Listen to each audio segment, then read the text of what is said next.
Hey, yo, welcome to another episode of the Wattz Effect Podcast, where we shine a light on the movers, the shakers, and the creators who bring real energy to the culture. I am your host, DJ Reggie Wattz. And I'm co-host DJ W. Yes, sir, and today's guest is someone who embodies rhythm, resilience, and realness. She's a powerhouse behind the turntables, a devoted mother, and a true community heartbeat. Ladies and gentlemen, please welcome DJ Swirlout. Swirlout. How you doing, girl? I'm good. Man, this has been a long-awaited For sure. interview. And the people have been asking, when are you going to bring DJ Swirl out? We got her. we got her, ladies and gentlemen. She's here. Yes. Well, Swirl out, we always like to ask our guests, where were they born and raised? So where were you born and raised? Lynchburg, Virginia. Lynchburg, Okay. Virginia. Yes. The other side of the 434. Yes, yeah. Right. No, for real. Yeah. How was life coming up in Lynchburg? It was pretty decent. I will say, like, you know, in my generation, we was outside. Yeah. Yeah, we'd go outside. Outside. Granny yeah. said, "You're not going in and out this house. I'm gonna let it switch to your butt if you keep on coming in. Unless you need some water, or need to go to the bathroom." See, these kids don't know nothing about that switch. Nothing about They it. don't know nothing about that switch. You had to go pick your own. Yeah. Your own switch. I know my grandma always say, hey, go out there. I knew the tree I had to go to and everything. And the skinniest And one, the worst. Oh, that was the worst one. You would think the bigger one would be the one that would hurt the most, but no. No. That air got whip appeal. That one, that small little one, that got that whip appeal, bro. Lord, Yeah. Lord, have mercy, Lord. But man, okay, man. But how did you come up with the name DJ Swirlout? Where did that come from? It's so crazy. We got this place called Mr. Goodies. And I don't know, I correlated the ice cream with my style. Yeah. I was like, Dad, I was literally I think I was like 6 years old. 6, 7. I think I was 6, Damn, 7. You had that name that long? Yeah, I had it for a Wow. long time. Check me. Wow. Call my daddy. I think it was like I would say going into 7 years old. Jeez. I was like, Dad, I need to figure out a name. He was like, you need to figure it out. Yeah. And so then that's when I said, okay, well, let's try Swirl. He said, no, that you sound like a stripper. And so, yeah, that ain't and gonna I'm have like, that. Sorry, Pops. I don't know, Pops. I'm like, I don't know, Dad. What am I supposed to call myself? And then I was like, well, I like the swirl cone over there at Mr. Goodies. I had a few other names. I forgot what the other names were, like the ideas and stuff. And then Lord and behold, I was like, swirl out. Because I like to blend my songs. Yeah. He said, that may work. And I said, I know what that means. Yeah. So I just ended up going with that. Nice. And I don't know. I've thought about rebranding, but I was like, I'm going to let it rock for a while. I need more people to know the name. Right. you know? Exactly. Yeah. I feel you. Yeah. With me rebranding, I totally get it. I was hesitant on that as well. So, but who inspired you to DJ? I would say my dad and my uncle and my grandmother. And who is your uncle? So we can shout him out real quick. Yes, DJ Noise. Yeah. Shout out to DJ Noise. The GOAT. Yes. Yes, sir. The GOAT, man. Yeah. Yes. So he was very pivotal person, probably. You know what I'm saying? I know I've talked to you offline about About the things Noise, yeah, man. I mean, like with Noise and my dad, they are best friends. So they consider each other as brothers. Right. And basically, like, my dad, he was a DJ before I even considered it. Oh, okay. And he went by DJ Biggs. Yeah. And so Okay. I was like, okay, I like this. Like, I love the business aspect. I love the fact that no matter what he was doing, he was still able to be connected with the same people that he did business with or for. And it was deeper than just the music. Yeah. I'm like, man, you can call on such and such to come clean the carpet at the house. Yeah. And that's somebody that you've been working with in the DJ realm. And that's how you met them. So it's like, man, I love that. So It's a community. Yeah. it's a community. Definitely is. Because you can do anything else. And it's like, it may not have the same impact. There are some other things out there that you can do that has that impact. But I always the whole family was musically inclined. Yeah.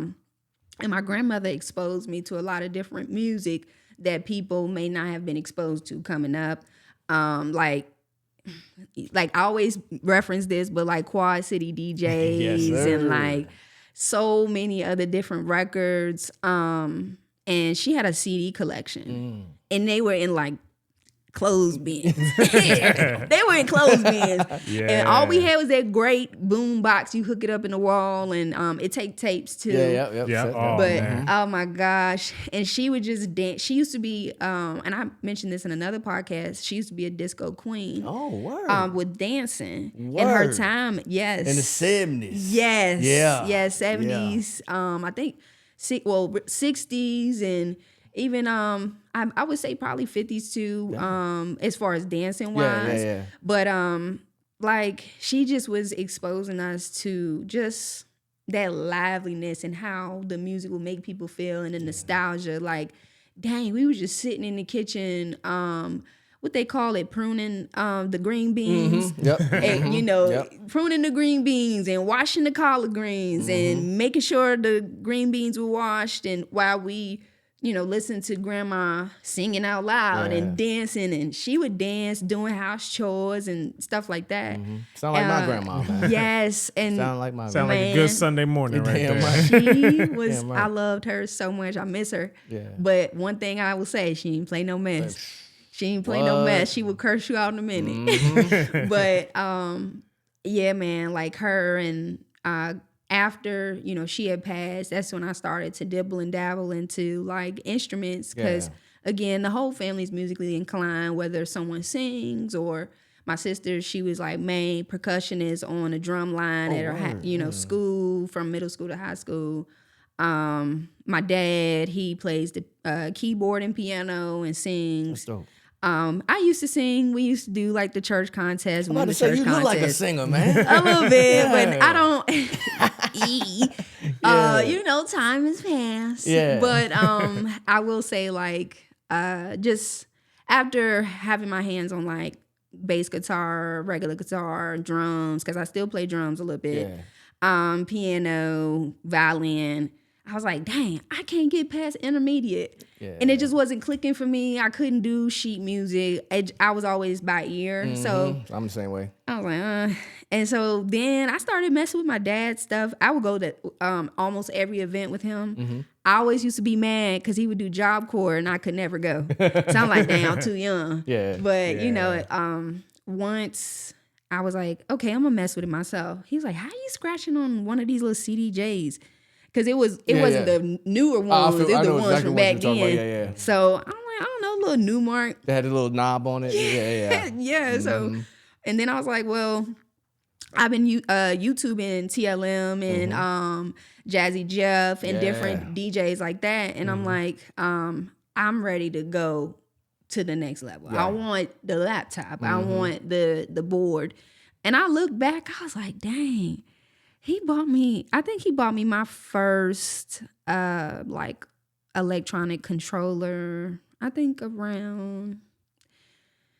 was like 8 or 9. Yeah. I think it was like 9. Dang. Yeah. So I have to ask you. I hate to ask a woman her age, but what year was that? Like, was that? I'm 26. Oh, okay. I was about to say I didn't want to do it. I But know. We always talk about how young you are, though. Yeah. That's always been brought up. Like, dang, she's really young, but she got her shit together, though. You know what I'm saying? To be so young. Trying. So, what year did you get your first controller? Like, that you can remember? So, My first controller, it really was the one that was passed down from my dad. The CDJ, and then that's when I got into the electronic controller and the laptop. I think that may have been like 2010, 2011. yeah. So, what brand was it? It was a DDJ SR. Oh, okay. Yeah. And Pioneer? Yes. Yeah. That's fine. And I didn't have I was rocking on the Windows computer. Ain't nothing wrong with that. we all started we all on started on Listen, something. a virtual DJ. I started on Windows Yep. too. Yeah. Virtual DJ. Yeah. Yes. What do you prefer though? Virtual DJ or Serato? Which one? Which one would you say? Serato been giving me a lot of trouble lately. Yeah. I ain't gonna lie. I want to see how virtual DJ is. Right Yeah, now. I'm not gonna lie to you, man. know, so, Serato yeah. copies a lot. of stuff from virtual DJ. Yes, they we got do. stems. Serato got Yeah, stems. Blade had. Virtual I did not know that. Yeah, Blade Relic. Wow. was Blade the Relic been first done- one to introduce us to stems. Yeah, he been doing Wow. stems like for For about years. 4 or 5 years before Serato Yeah. got it. Like, It feels like that long. Yeah, I mean, I knew about stems, but the software we use. Yeah. Serato. Yeah. It was just like, oh yeah, I can cut this out. It'll just be the Yeah, vocals and we playing. I sitting put it there on. like, I'm like, what? Yes. What are you doing? That's Wow. magic. What is this wizardry you got going on here? Versus back then, you know, you had to download the instrumental and Yeah. the vocals separately, you know? What? And how Wow. much time did that take? You know what I'm saying? A lot. Well, it how took much a memory lot. did that take on Exactly. your computer? Like, Yes. how much? Talk about Yeah. painful, man. For real. So you really started off at like a super young age Yeah.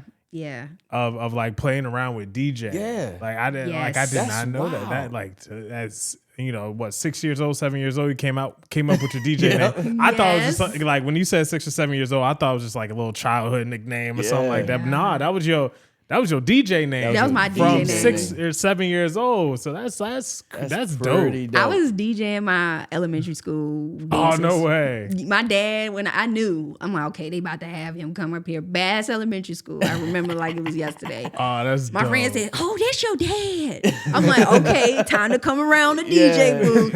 I'm not just going to dance with y'all. I'm Yeah. trying to do a little something, 1, 2, 1, 2, 2. Trying to make y'all dance. You know? So, Trying to yeah. make y'all That's dance. dope. Yeah.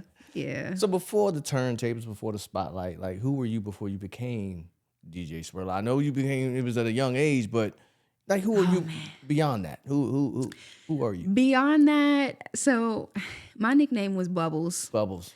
Because I was so live, I was so lit. And I feel like some of that has simmered down, I guess, because, you know, in today's world and then, you know, COVID and stuff Yeah. like that. And I'm also in the process of recreating myself. Right. You know what I mean? There was a prophecy, it's like, you don't find yourself, you create who you are. Right. You know what I That's true. mean? You do have parts of you that has always been instilled in you. Right. But it's all about who you want to be. And so like before DJing, I just was always like, I was cursing in elementary school. I was so we all were. lit. Yeah. I was so like, And my family, there's like, it's just Tanasia. She just lit. She laughed. I have people laughing. I love to clown around. Love to tell jokes. Yeah. I remember, and I know this may be a little too much. I was in elementary school and I'm talking about we learning different words. We in a dictionary. And I say, it's a dictionary. And everybody just sitting there laughing. And the teacher, she's talking about something. Tanasia, Come here. step outside for a minute. So we sitting out there and she like, you know that was wrong. You know what you were doing. But I'm going to let you slide because you so daggone you. So I was like, she loves me. Yeah. But I don't know. I'm still like very funny like in my internal life, in my personal life. I'm so funny. It's certain like sense of humor some people may not get. Other people may get. And I told myself, I said, shoot, one day when my kids get older, I may try to be a comedian. But I'm like, nah, not right now. Not right now. And I'm so serious. I'm so like, I got to get this done. Take care of business right now. But I think, you know, I'm a very caring and compassionate person. I know anybody can say that, but like people who've known me back then and now, like, I really can vibe with people, but I also really care. And it's not any ulterior motives. I really love people. I love people. I want to see people well off. As a youngin', I would see like the tsunamis on TV and just bawl. Like I would just cry so much. And I'm like, why? Why is this happening to them? Or how can we help? And my dad's like, there's nothing we can do to help other than to just pray for them or give to these particular funds. We ain't giving no funds though. We don't got it like that. Yeah, I feel you. But and so and I always was very like I had this fear of being too much. Yeah. And sometimes I would catch myself in that and I'm like, who cares? And because I did grow up with my parents, like they were very strategic. They were like, listen, what's in this house and what happens in this house stays in this house, of course. But they were very tight-knit on how we were in a public space. And so I had to, I'm not saying that that's wrong, but I think that kind of curated something in my life where I'm like, oh, I hope they didn't this, or I hope they're not upset, or I hope this, or so I had to realize, like, it does not matter as long as you're treating people well, doing right by people. Like, don't care what people think. And I still remind myself sometimes because I'm like, all right, I don't want my kids going out looking crazy because that's representation of me. Mm-hmm. Or even though I'm like, he's just wearing slippers, like, it's fine. Yeah. Just breathe, girl. Yeah. So, No, I understand that completely. I think that's in a lot of the Black households where, you know what I'm saying, you are a representation of your parents, you know what I'm saying? So that's something that my household as well, that we still carry to this day, you know what I'm saying? Don't go out here acting crazy and acting a fool. Exactly. You representing me and your moms, you know what I'm saying? So, yeah, I completely understand that. So at what age, well, I know you talked about, being with your mom and your grandmom, your dad, your grandma, but what was the time that you was like, yo, this is something, even though I love DJing, this is something that I have to do. I got to do this. This is meant for me. I think once I transitioned over from elementary school to middle school, and the same people may not even admit to this, but there were girls that were younger than me that would come up to me like I'm some star. Yeah. Like, I love you, and I like, you are an inspiration to me. And then, like, I've seen some of them become artists. Yeah. Like, young girls and even guys. And I was like, you know what? Like, this is what I'm called to do. And not just because of that, but I felt like I was called to do it because I've tried to quit multiple times. I've sold all my equipment before. Wow. I've started from scratch probably like 2 times. Wow. Lost all of my music. We know how that goes. Yeah, we all been there. We all been there. Multiple times. And I don't know. It's always something that calls me back. Yeah. And I'm like, man, I got to keep doing this. Mm-hmm. Yeah. Yeah. But being a DJ, we all know that it takes more than skill. It's more of an art form, more of a hustle that we all know of. You know what I mean? And, of course, a lifestyle. So how do you describe your sound and what makes DJ Swirlout when she's on that stage? Originally, it was all about blends. Mm-hmm. I think now it's more so of the science that I like to get into now. Mm-hmm. Like, I will say, being on stage with W and even with you, I like to learn, and W is like, all right, I got a task.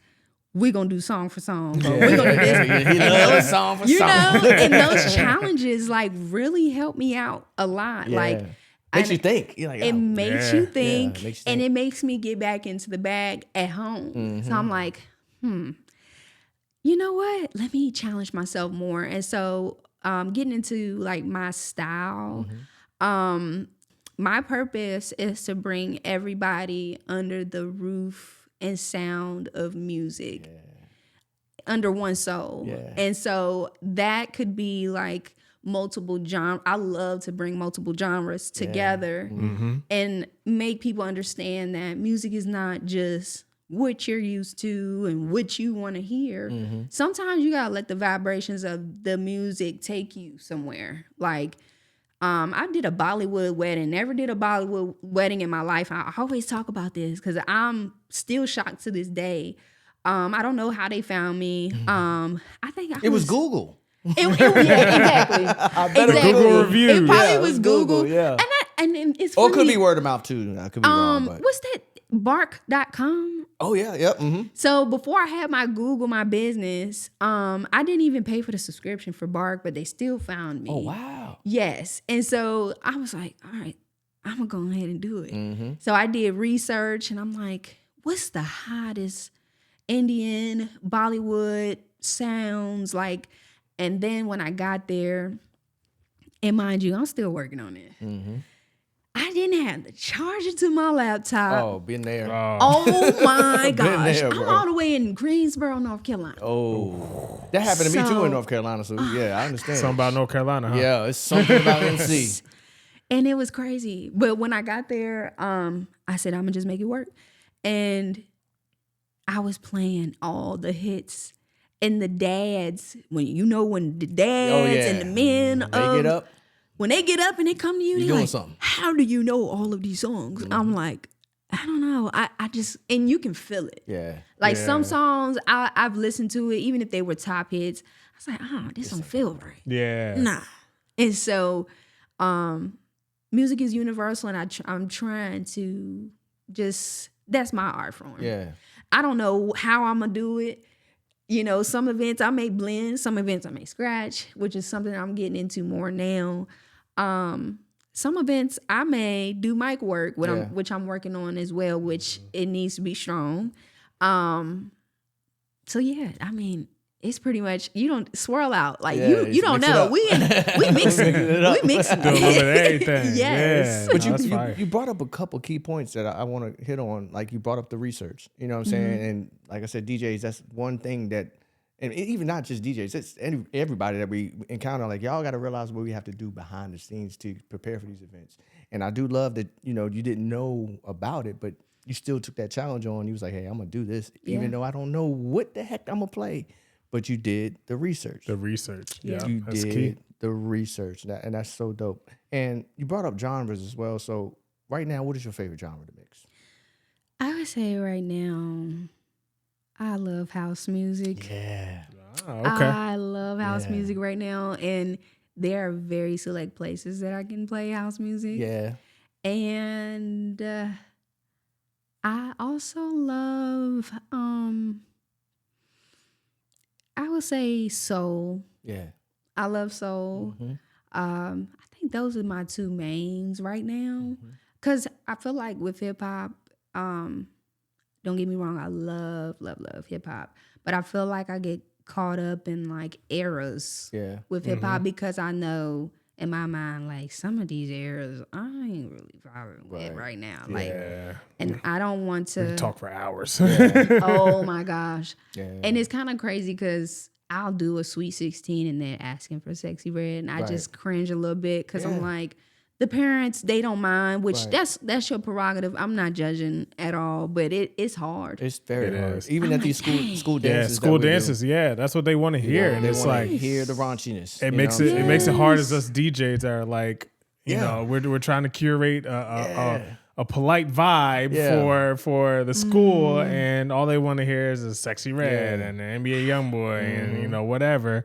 And it's kind of hard to figure out, can I sprinkle a little bit in there just to make y'all happy, and then just like do what I gotta do for the school to make them happy. And I remember you saying about the Wham Whammy, you had to play that one time, and they was just like, they want it so much. It's like, yo, do I really have to play this right now? I just did this homecoming this past week with my son's homecoming, and these kids just don't understand. I mean, it started at 7:00, okay? Yeah. Oh, And they came in automatically wanting whammy as soon as take they get me there. through there. I'm like, hold my on, yo. Like, gosh. for one, I got to play for everybody here, all right? So just wait a second. Yeah. How many times did you say that on a mic? Bro, I didn't even say it on the mic because I'm do. like, yo, I already. You do? What? He said, I'm going to make it known. I make it known. Yeah. Sorry to cut you off. No, I mean, no, cut you off. no. But You good. I did Rocktown's homecoming Yeah. about a month ago, and the assistant principal made a QR code for the students to come up and make requests, and sent me the link to the Google Drive that they would come up to. Yeah. So I was getting hit with so many requests. I made an announcement. I was like, all right, y'all, I see all the requests coming through, but we only got about an hour left. I'm not going to be able to hit every single one, but I'm going to hit I'm gonna hit a little bit of everything to make everyone happy. Yeah. And, I did my best to hit those ones that made a little bit of everybody happy, but it's hard. Yeah, it is. It's so and I hard. try to treat it just like we do clubs, or Yeah. like we got to just build this Build it energy up. up, and it's hard with kids, man. Because let's just be honest, they don't have alcohol, they don't have any of those things, but you shouldn't. Right. But but they don't have those things to kind of get them in that mood to dance. Yeah. And even with clubs, man, what you said about hip hop, and I agree with you 100%. Like, hip hop is not my favorite genre to mix anymore either, because it's not cool to dance anymore. You know what I'm saying? Exactly. And it's like exactly. It's getting better. It's getting better. It's getting better. It's getting better, but with different genres, like you said, house, the line dance, Southern Soul, Southern Soul, trail like, these are the ride. things that's bringing the dancing back. But hip hop, man, like it's very rare that you see people. Yeah, you see them. That's like drill music. Yeah, they just bouncing up and down, but actually on the floor dancing. Like when we were younger, you know what I'm saying? When we had the lean with it, rock with it, all that stuff, the dance songs. You used to look silly if you weren't dancing. You look crazy. Like, you what look the crazy. hell Like, wrong yo, with you, why you bro? not dancing? Yeah, but now it's the opposite. Like you look corny. You look corny if you dance. dancing. Like, what? Like I was It's a dancer, sad. bro.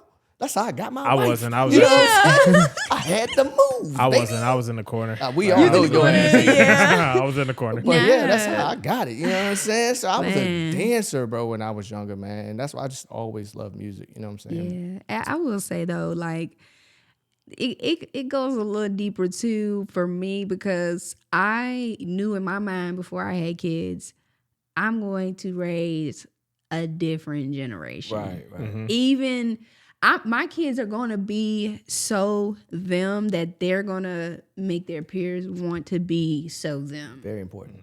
Very Like important. within their own self. Yeah. Yeah. And they are. Yeah. I can tell you what, they be looking at me like, "Mommy, you tripping? Sit down, eat with us." Like they How old are your kids? You got 3 and 1, one. and the 1-year-old's about to be 2, and the 1-year-old, even still, he doesn't flinch. He's not scared of nothing. I like that. And I mean, like, and so I'm like, I'm doing my job, but with the music, man, like, Yeah. it just hurts my heart. I'm like, I don't play that at the house. I I don't. Like they listen to everything Else. under the sun. That's not involving, But no offense to the artists out here. I will say shout out to Mona Leo, though. Yeah, oh my yeah. gosh. I love her. Yeah, I feel you. I Yeah. feel you. Now, with DJing, I know personally I do create crates and, you know, for vibes and things like that in advance. So how does your creative process work when you're doing an event? Do you have like a pre-playlist, or you just go off the Most vibe? of the time. Yeah. I will say this. Like, it depends on the event. Right. I'll say this. Definitely. But I tell people, you need to join this Spotify and add the songs you want to hear, and I'm Right. going to add my own flavor. Right.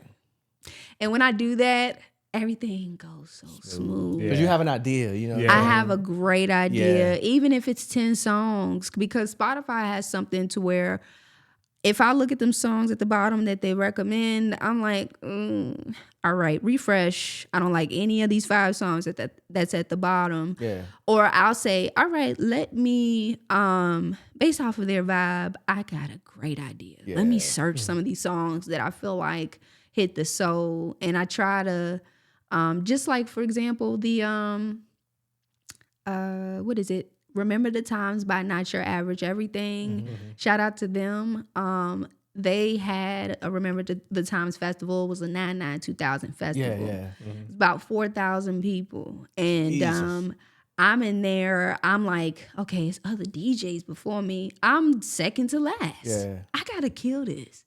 And Which is a great spot to be. Yeah. it's a great Because spot. you got all the eyes, you got everybody's here now. Yes. Yeah. It's like you ain't warming can up. really- you know what I'm saying? Yeah, you can really Oh go my in. Go crazy from the gosh. start. But it is difficult It's too. difficult because you have to because- remember everything that everybody played before, because we don't like Exactly. we don't like the double tap Yes. as DJs, professional DJs. You know what I'm saying? Don't Right. play the same song twice. Yeah. You know what I'm saying? That's very irritating. You know, Yeah. so yeah, this is like That was the- bittersweet, but it's more sweet than bitter. I tell you that. Yes. That was the hardest thing. Yeah. But I told myself, I said, I'm not going to create my playlist until I'm sitting in the green room. Yeah. Because I want to hear what they're going to play. That's dope. And I don't want to put all this energy into this playlist and then I make myself nervous because I have so many songs that they've already played. Yeah.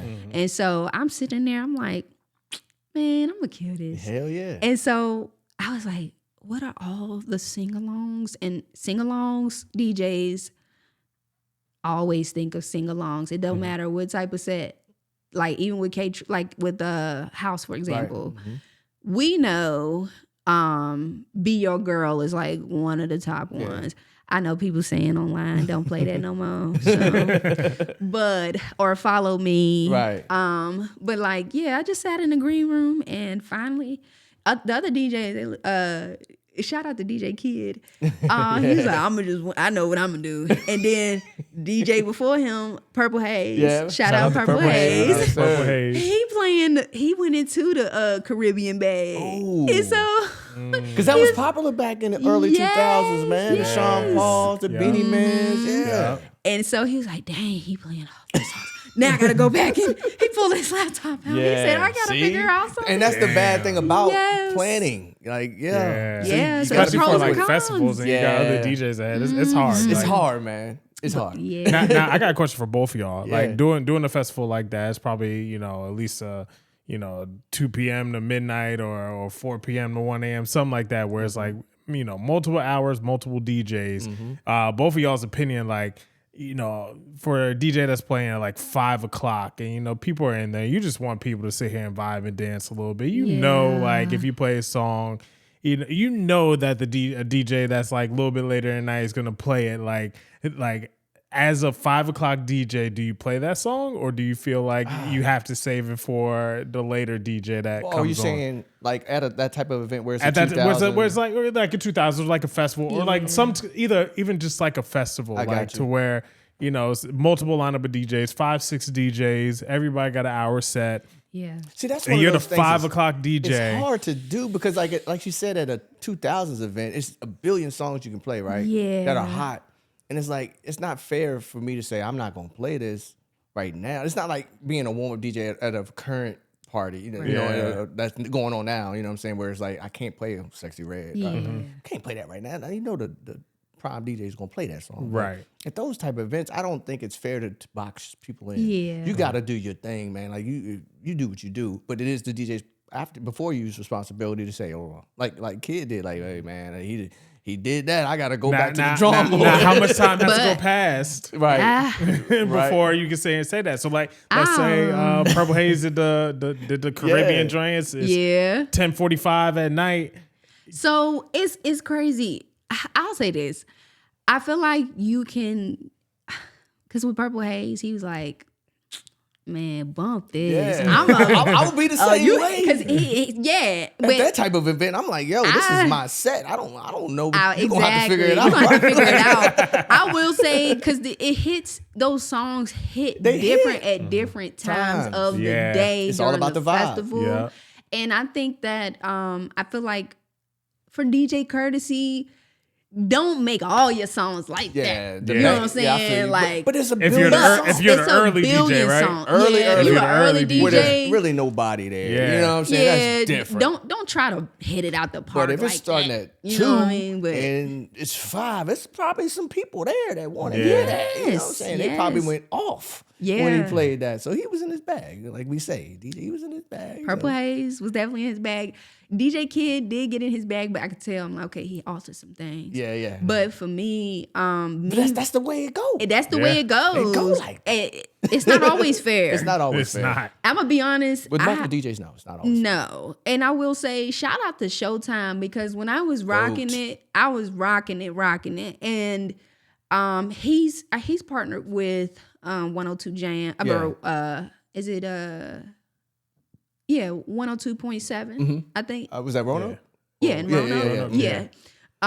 And that's iHeartRadio. So they were there. Like the Flex vehicle was there, and even him, he coming up taking videos of me. But Showtime, he gave me the okay. He said, man, if you gotta dig in and play some of them songs, go ahead. Yeah. And I was it's nothing wrong with that. Dang, that's respect. Yeah. There's nothing wrong with that. Like I said, it's all about the time and the place. You know what I'm saying? You're gonna repeat some. I'm not saying you can't repeat any. It's gonna happen because somebody's not gonna be there that wanted to hear that song. They're gonna hey, throw that on. And if it's prime time, go ahead and do it. Like you said, you was at prime time. So it's time to do what you got to do. You know what I'm saying? Yeah. Shouts out to Showtime, man. That's a GOAT, man. Like Yes. he killing it. I'm telling Yes, you, bro. he Like is. that's a legend. He was just on stage with Shanti. Yeah, he was over the weekend. That's a Yeah. legend within itself, man. Like even when my early years started, me and my wife did a event in Lynchburg, your side of the woods. And he was my DJ. This is way back in the day. You know, I'm thinking I'm trying to be a promoter and everything. But he came through, man. And even though it didn't go as planned, of course, he still showed up. He still rocked out. So shouts out to you, Showtime. I really appreciate you, bro. Yeah. Like that. It is a GOAT. Yeah. A GOAT in Central VA, man, for real. I looked up to him. I did too. I still do. Yeah. But I looked up to him as a youngin', like seeing him come rock out at the middle school, in the high school. Same with Purple Haze, because Purple Haze is actually, he works with this at Sandusky Middle School now. Oh, word. Yeah. As He's a a teacher. Yep. So like just seeing like Showtime and them, I'm like, dang, they rocking it out. How I get the contract? Yeah. And then I had to realize, I'm like, you got to put in that work, shorty. Yeah. So, but always seeing him, I was trying to put together something called, it was something at Buckrow Beach. I was going to have the go-karts, 3 DJs. Yeah. I was going to have the food, all this stuff. And people would, they get tickets. I had buses ready, all this stuff. And I was like, I think it was like 16, 17. And it did go viral, but for it, like all the locals was like, you think they gonna let you have this at Buckrow Beach? And my mind was so like, yes, but it was unrealistic. But I reached out to him, and then DJ Pomfetti, I feel like she doesn't get a lot of love from the Lynchburg area, but she was also somebody that I looked up to. Yeah. She was a female DJ in the Lynchburg area, and then she went off to Virginia Beach, which is where she's from, and got her PV deal. So shout out to her. That's what's up. Yes, I never really get a chance to shout her out, but yeah. Well, I'm glad you did it here on the Wattz Effect. Yes. That part. Shouts out, man. But Lynchburg and Charlottesville, like you are very well known out here in the city of Charlottesville. But what do you notice the difference between the scenes? I know we see it because Lynchburg, boy, goddamn, y'all out there partying. Yeah. But y'all also have venues. Yeah. But speaking of that, like, what do you notice the difference between Charlottesville and Lynchburg? You gotta add Roanoke in there too. Oh, Roanoke as well. Yep. How far? I mean, I know maps, but like, how far like is it legit from Lynchburg to Roanoke? Is it like 45 minutes or is it like about an hour and a half? From where I live, it's only an hour. Yeah. Okay. And then to Charlottesville, it's only like an hour and 15 minutes, hour and 20 minutes. Yeah. So you in the perfect spot. I'm in the perfect spot. Yes. You're in the perfect spot. So with all three of those, like what is the difference between Roanoke, Lynchburg, and Charlottesville? So I would say with Lynchburg, like we do have some venues, but all right, so we got the Yard. The Yard is a restaurant, and then it turns into that scene at night.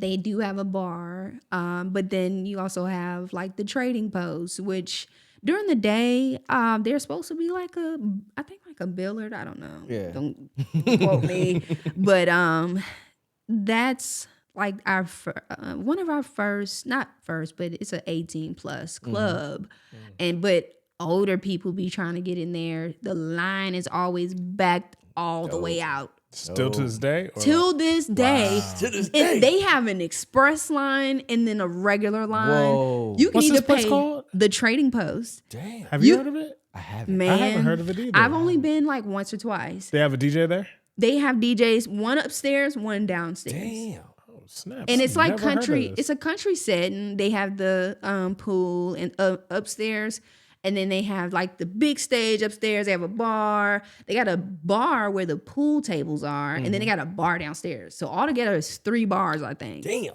Then they got gambling in there where you can sit down at the tables, kind of like the new machines. slot machines. Yeah.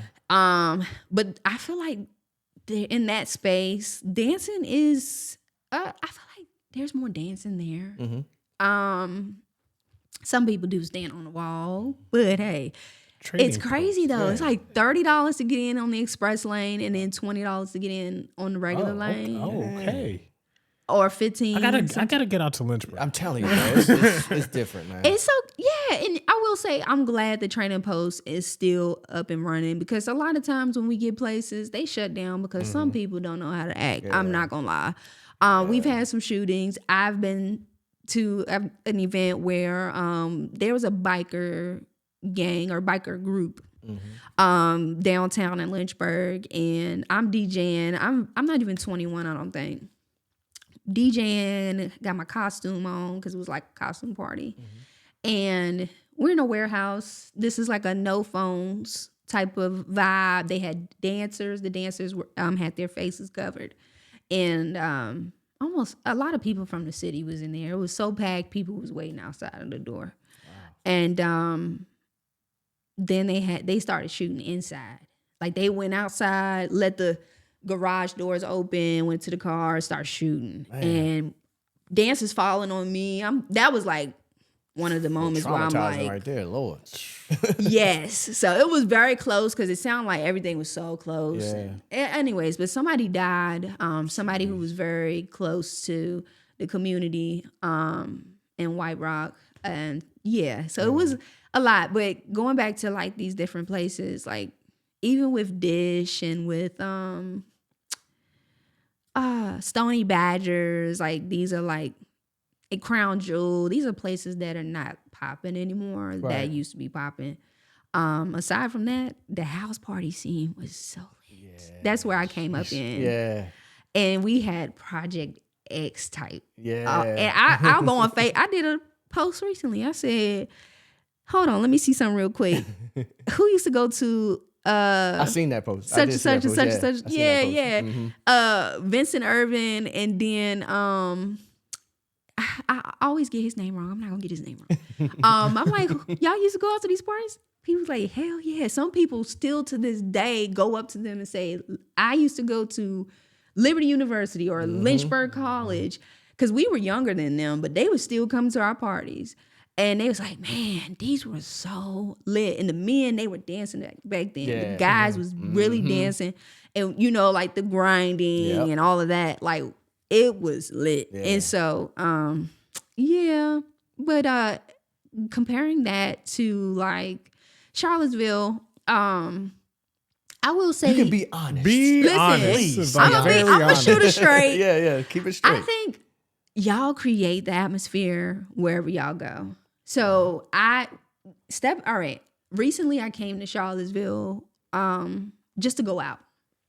I didn't hit nobody up. I just brought some girls. Well, I came with some girls because it was somebody's niece's birthday. Right. My best friend's niece's birthday. And we went to Rapture. Now, this was a Friday. Mm-hmm. And I should have reached out to somebody. I'm like, okay, y'all doing karaoke on the Friday. Yeah. And it was not hitting. Right. They weren't hitting. And stuff was closing like early, like 1 or 12. Yeah. And there when I was at Rapture with them, there were like these guys. It was one guy, he was very aggressive. And he just kept talking about killing. And Jesus. I was like, why are you?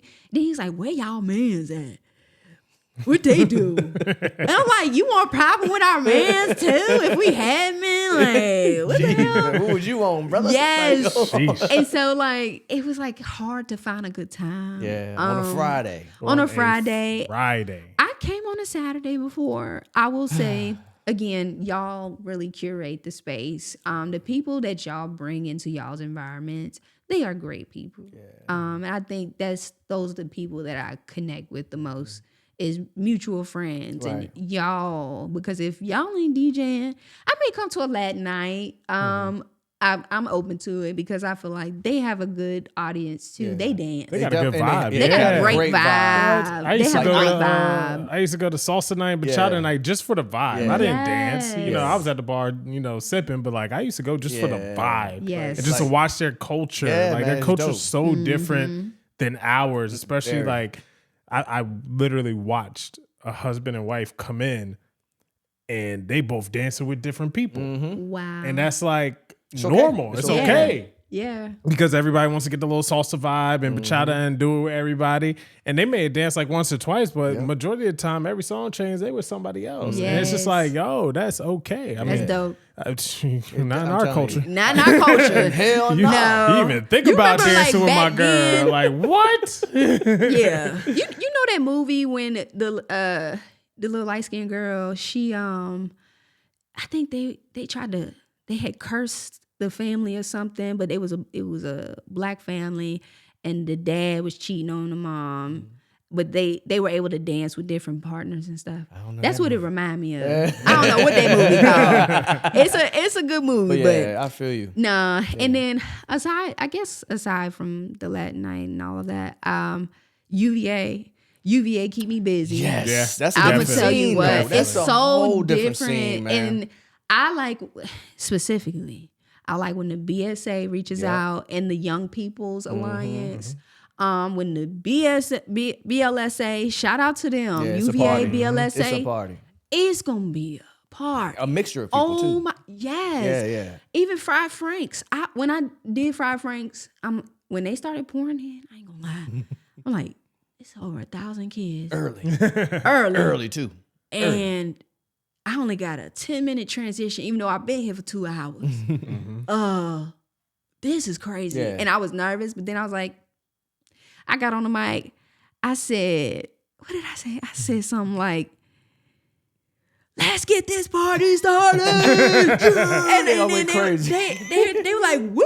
And then some people like, who is this chick? And so then that's when like, I was like, that's when I can play all these genres. Yeah. Oh, that's another ABBA thing. and like the house. Yeah. Because and also too, another thing that I'm working on, I'm not gonna drop the name. Well, matter of fact, I'll drop the name because you can't steal this. College Craze. I already have the logo. Yeah. It's in the patenting stages right now. Nice. I'm going to be going to different colleges, doing interviews with different students to see what music they're listening to, making them pull up their streaming services to see. And because it's going to help us as DJs as well. For sure.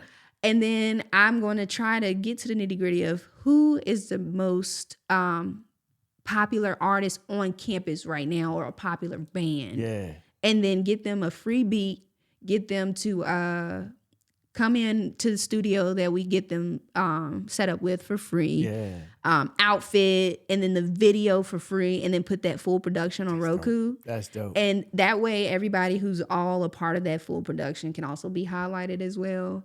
But yeah, UVA, shout out to y'all. Like they are top notch, bro. Y'all heard it here first. Yes. And I did a practice round of one of the interviews with we seen that a guy. and we was talking about how dope that is that you're doing that we've never seen. You did it right before the that. event, right? Yeah. Yes. I did it right before, and I talked to the guy. I said, I did a few of those. Yeah, I've seen the one with the female. Female, yeah. Yes. With the Beyonce, I did it with party. the female, yes. Yeah. And then I did it with this other guy at the Fried Franks. And I was like, so what are y'all listening to on campus right now? And how do you feel about the progression of music? And really just seeing how their mind is. Because a lot of times people in college are at the peak of their creativity. Mm-hmm. Like you got Megan Thee Stallion and some other artists that are coming out that are actually still in college. Mm-hmm. Bryson Tiller. Yep. One of my favorites, Yeah, so but going back into like the difference in scenes, I will say like Roanoke, they can get nitty gritty. Yeah. They can get raunchy, ratchet. Yeah. And I will say though that they like to vibe to the music. Right. I will say that. They look for something new. Yeah. They love to create new environments. Like for example, with Not Your Average Everything, and with Xavier and Black and Showtime, because that's the three trio. Yeah. That's the trio.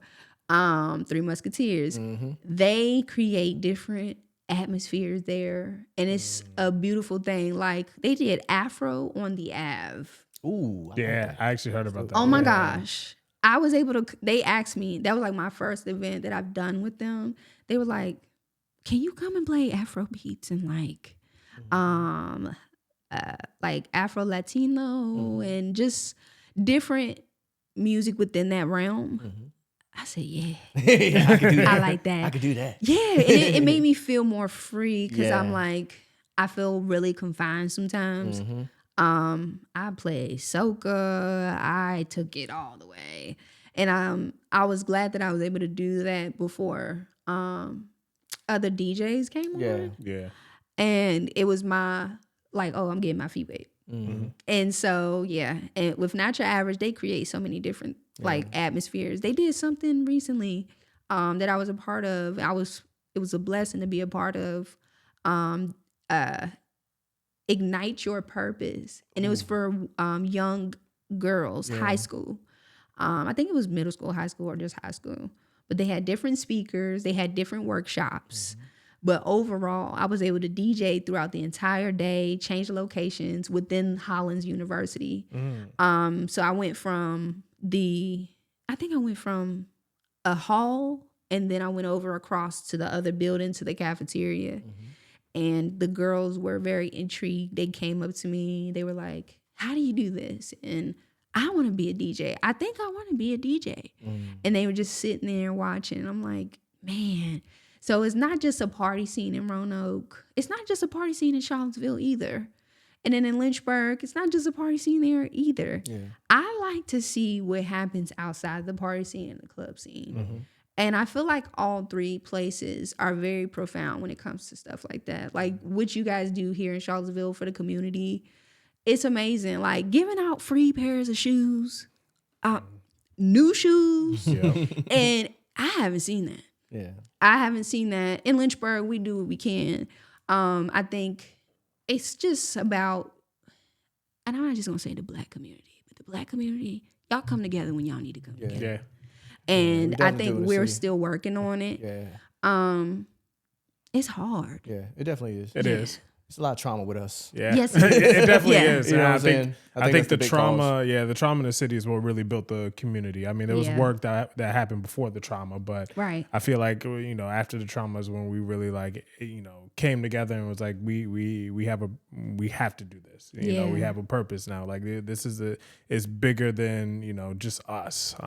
So we, one thing I will say about Charlottesville is like we do have such a big community heart in the city, and we try to pass it down to the youth and those that are in need. So. Exactly. Yeah. So in an industry that's so male dominated, how are you able to carve out your space and to keep your authenticity intact? Yeah, I will say it used to be hard. I feel like now, since I have this mindset where it's like, ain't nobody gonna stop my motion. And it's like when I trust in God so much and I have this faith, it'd be like, I don't even know when my next gig is gonna be. My whole calendar may be full, and still I wake up, somebody's booking a consultation, or somebody may say, listen, what you doing this day? Or I may be trying to fit in 3 events in one day. Mr. Six Man. Listen, I was like, damn. crazy, right? So, Still recovering. But like I don't know. And then word of mouth and Google reviews. I don't know. It's just like a combination of everything just makes it a perfect. It's perfect right now. Yeah. It just makes it a perfect thing of like, it just happens it's autonomous now. Yeah. But how? I'm just going to keep it 100 with you. How? Like, how do you deal with men? Because look, man, you ain't ugly. Yeah. Like, I'm sure, like, I mean, how do you deal with those men? Maybe they expect something from you, or they're like, yo, man, that's Swirlout, man. I'm trying to get with that. I know. I know you deal with that. I ain't gonna lie. It's my demeanor. I will smile in your face, but you'll know, like, okay, yeah, thank you. Oh, nah, I'm good. Like, cause I'm so kind, people think, oh, I can get over on her, or she's easy. And then once they keep digging and digging and digging, they like, I ain't getting nowhere. And I have it often where people will say, you really handle yourself well. Like when you DJ, I've had women tell me that. I'm like, Yeah, and then I don't put myself on the plate. I try to keep curiosity to an all-time high. I'm not coming looking a certain way.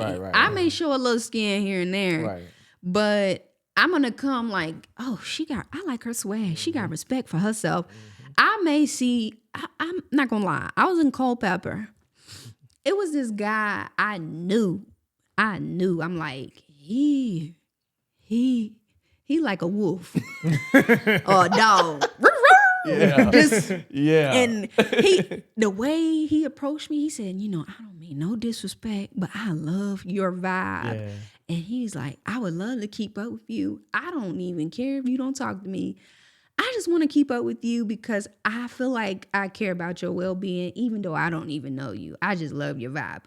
And, he followed me on Facebook, ain't even tried to do nothing crazy. But it's like I had to set that tone. Right. Even just walking in, like, Mr. Charles Alexander, I got to reach out to him. Sorry, Mr. Alexander, but shout out to you.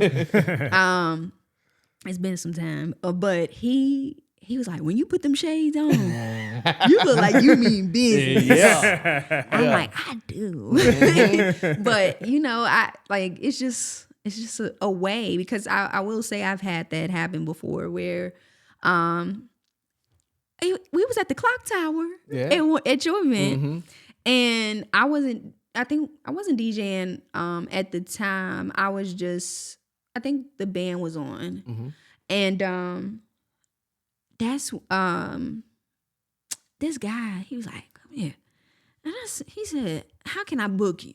And I said, you can go to my website. He said, I don't want your website. I want your number. I said, what? So it was funny because I gave him my number. I was like, watch this. Gave him my number because I'm not scared. Yeah. I'm not scared.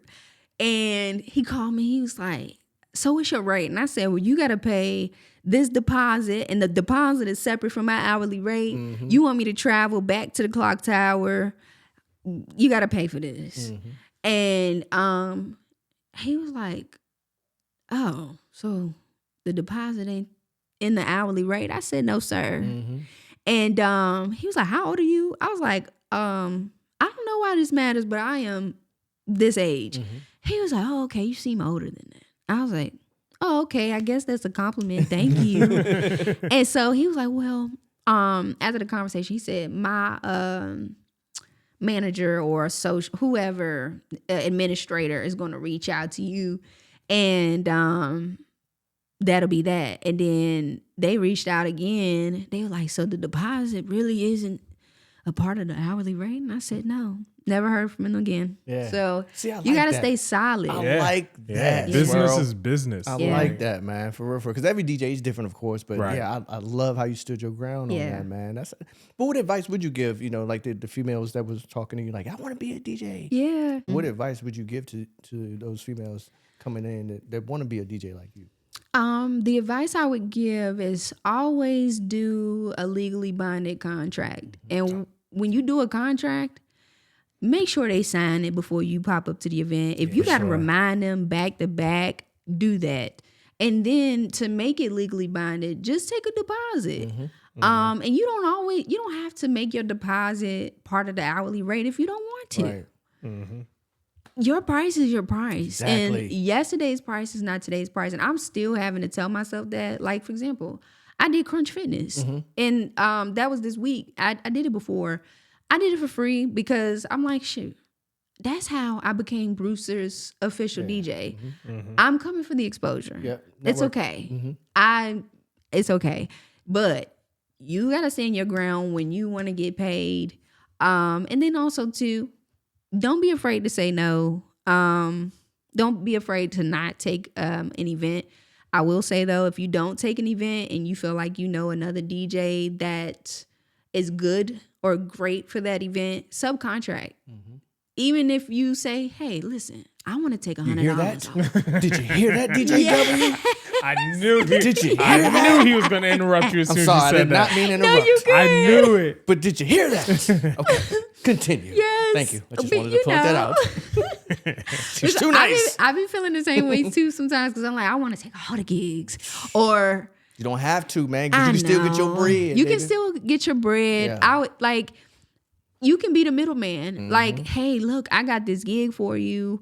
I've done it multiple times recently, especially like in Waynesboro. Shout out to Papa's Kitchen. Oh, yeah. And shout out to y'all for putting my name in rooms where I'm not there. Girl, what? Oh my gosh. You ain't got to say nothing because the appreciate talent it. shows, bro. If you're talented, we got I'm you. telling you. I love y'all. And if you show love, Yeah. and if you show love, And if too. you If show you show love, you love, come yes. through. And That's another Yes. thing. you know, we bro. got you. You That's support, another you thing. support Yes. us, so we're gonna We make sure we definitely gonna look out support for and you. look out for you. Yes, because I may not be able to come to these events, but I'm gonna make sure I'm gonna share. Yeah. And I know Cam, he gonna share. Yeah. He gonna make sure I'm But you know what, tagged. Swirl? That's another But- thing that I love about you, bro. Like you, even if you ain't got no ties to Yeah. anything that's going on, I see you sharing flyers, events, everything, man. And that goes a long way, bro. Like straight up, man. Yeah. So salute to you on that. For real, Thank because you. I've learned that from you.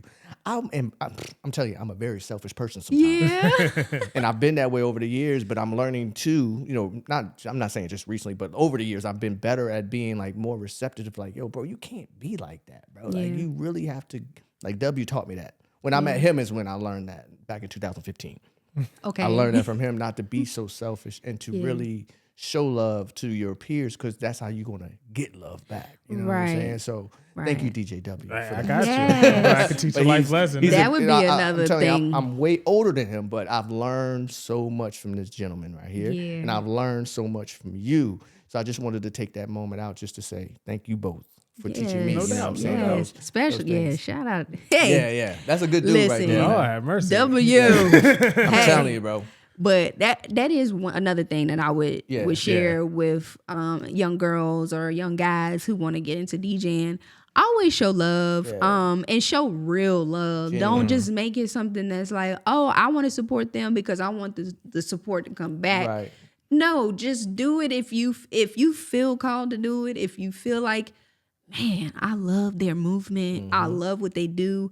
Do it. Yeah. Don't just, oh, everybody else sharing it. Yeah. Like, no, that's not how it works, because, God knows, Yeah, and God knows your heart exactly, at the end of the bro. day. Like, Exactly. what comes around goes around. Like, what's really in your heart and soul will pour out eventually. Yeah. Right. People will see that. I You call it can't dry hide hating. that. You know what I'm saying? I call it dry hating.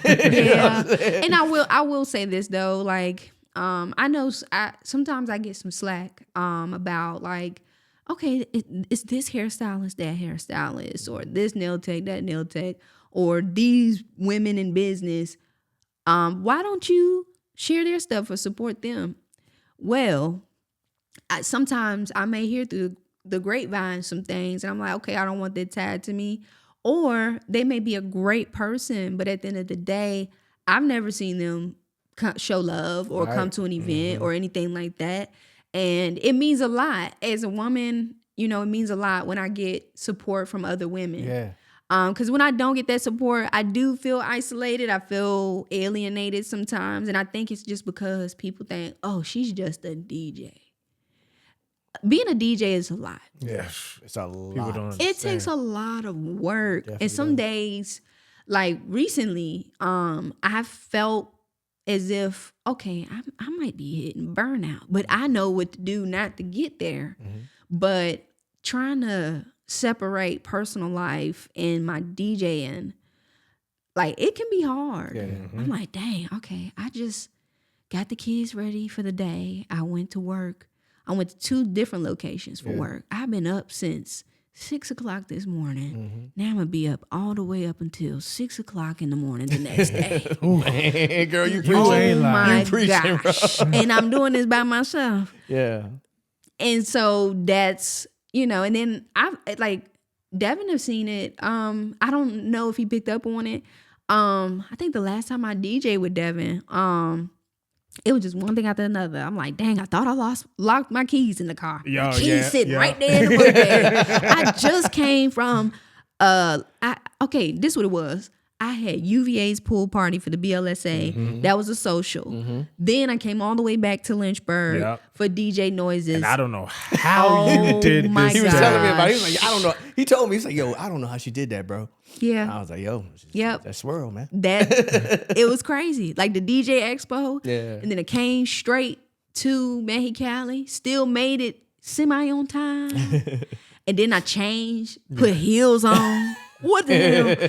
And still rocked. And I was getting a little lethargic, but I think with you being there and with you helping me, like, listen, all right, let's do this challenge. Let's do that challenge. It kept me on my toes and it kept my energy where it needed to be. So shout out to you on that. But I like these days. Yeah. Whew. It's a grind. Yeah. It's a grind. It's definitely a grind. And people, and this is also why we do this podcast, because people sometimes need to hear these stories to realize, like, sometimes, we go through a lot as DJs or as entertainers, promoters, whatever we are, we go through those days where we are legit, like, it is nonstop back to back. And then we still have a regular life. Like, we still have kids at home. We still have a 9-to-5 job. Yeah. And then, we're coming to your event. You expect us to bring, like, maximum energy and keep the, and some days it's just like, oh, I ain't feeling it. I am dog tired, I just want to make it to 1, 2 a.m. and just so I can say I'm done and pack up the car and be like, I'm going home to sleep, But like I said, that's, we want to hear those stories of like, yo, it's legit a grind. Baby. Yes, and sometimes it feels like nonstop, especially during busy seasons. We're all in the weddings, we're all in the holiday parties, and it's never really like a downtime because somebody always needs a DJ.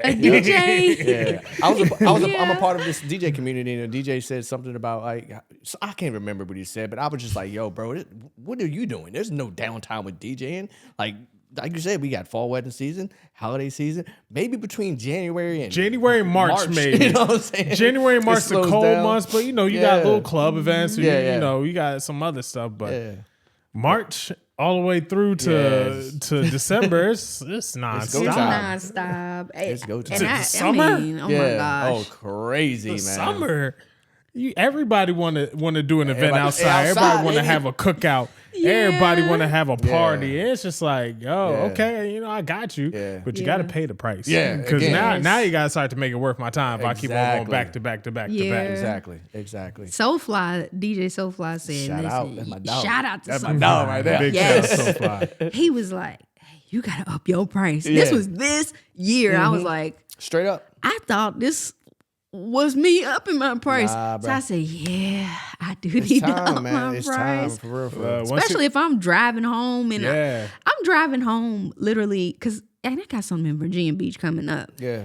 I got to go from Lynchburg early to Charlottesville, pick up more equipment for Silent Disco, go to Virginia Beach, come right back to Charlottesville the same night, drop that equipment off, then go home. Jesus. When I tell you, if I got to pull over, hotel. I'm about to say, included in. I put it in my contract. Yeah, definitely. If I got to travel more than 2 hours. Yeah, that's different. Really more than an hour and a half. Like I'm getting older. Yeah. I'm getting older now. Like that night driving ain't that much fun. I'm gonna tell you what, I be having to pull over like in a lighted gas station area that's 24 hours and just snooze. I'll have somebody on the phone and I'll just snooze. I'll snooze for like an hour, 2 hours, then get back up, get back on the road. Can't tell you how many times I've done that. Yeah. I cannot. I know how many times I've done that. Yeah, if I get like that, it's a hotel. I was It's sorry. a hotel. I know myself at this point. Like anything past an hour and a half, nah, I ain't even going to do it. I'm saying.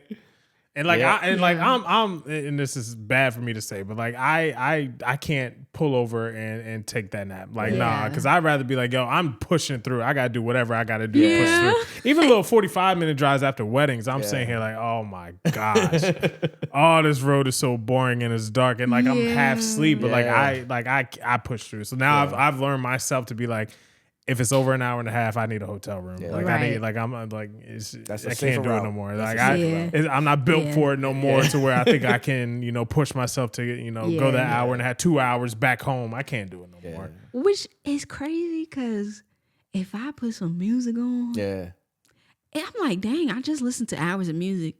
if I put some music on, I'm straight. Yeah. And get an energy drink, Yeah. I'm so good. Yeah. See, I don't have so many energy drinks. They don't even affect They me. don't even affect you no more. They gonna have to come up with something new. Add crack to that joint or something like. Oh man. But swirl out, man. You're not just a DJ. You're also a single mother as well, man. So with that, you know, and that's a full-time job within its own self. So how do you balance the demands of motherhood and the late nights, the travel that we just talked about, the energy that you have to, you know, bring to these events? Yeah. How do you do that, man? I mean, I know we just talked about it a little bit, but like, yo. It's tough, especially, and I'm gonna be vulnerable because I don't share a lot of my personal business, but I think this is a safe space. Yeah, I know definitely this is. Definitely is. I have a custody order with my 2 kids. I was married at one point in time, if you guys didn't know. That of course life happens, but I think with the custody order, every other weekend he'll have the kids. Right. On the days, because some people are getting me during the week now. Yeah. And on Sundays. You're here now. You know? Right. Yes, I'm here now. You know? But I have a babysitter. Oh, I have a few babysitters that I truly trust, that I know. Right. And I pay them. Yeah. I pay them. Some of them come to my house and actually watch them in the house because I don't trust people. Right. And my kids, I want them as comfortable as possible. Right. I do have my dad. My dad, he is a hardworking man Shout as out to well. Pops. Shout out to my dad. Yeah.